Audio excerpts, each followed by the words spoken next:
It's a war that has lasted on and off for a quarter of a century. Not only on land, but also at sea. And the Tamil Tigers even became the first group of their kind to have an air force. As the years passed, it was a war fought with increasing ferocity. This was the violent anti-Tamil backlash after the Tamil Tigers killed 13 soldiers in an ambush in 1983. What had been a political campaign for a separate Tamil state now took a new direction. The rebel ranks swelled. By 1987, the war had reached a stage where India, with a large Tamil population of its own just across the narrow straits from Sri Lanka, intervened and sent in a peacekeeping force. The LTTE had set up the Black Tigers to carry out suicide attacks against political, economic and military targets, a blueprint for suicide bombings in the Middle East. It also had a special female squad called the Freedom Birds. India's role in the conflict was a disaster and had deadly consequences for Rajiv Gandhi, who was Prime Minister at the time the troops went in.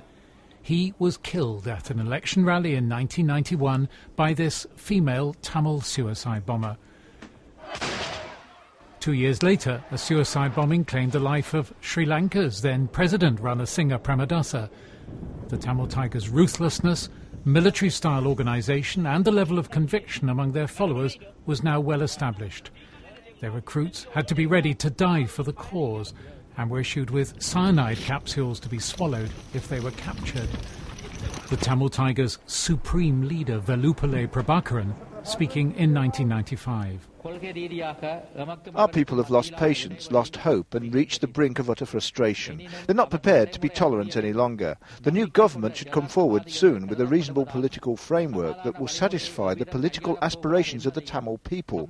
This is our urgent and final appeal. If the new government rejects our urgent appeal, we will next year, in solidarity with our people, intensify our struggle for self-determination.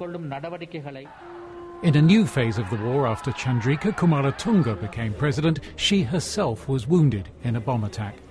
And in 2001, the Tamil Tigers carried out perhaps their most audacious operation of all. This suicide attack on Colombo Airport destroyed half the Sri Lankan Airlines fleet.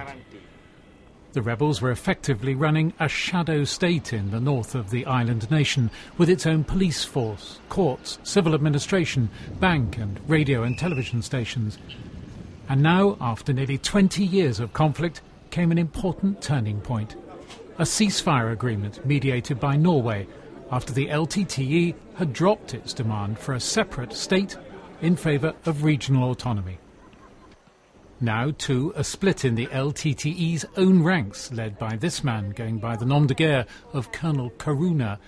Once a bodyguard of Velupillai Prabakaran, he led a revolt in the east of the island, charging that cadres from the region were not adequately represented in the Tamil Tigers hierarchy. After the ceasefire between the LTTE and the government finally broke down, the way was paved for the government offensive that saw the fall of the Tamil Tigers' de facto administrative capital, Kilinochchi, in January this year. The rebels were soon fighting to hold on to an ever-shrinking amount of territory, but they still staged an air attack on Colombo, this plane plunging into an inland revenue office. Many thousands of Tamil civilians were trapped in the last battleground, though in time more and more made their way across the front lines to crowded displacement camps. No humanitarian crisis, it seemed, was going to thwart the government's intention of finishing off the Tamil Tigers once and for all. But the question is whether they really have left the battlefield forever. Mike Aldridge, BBC News.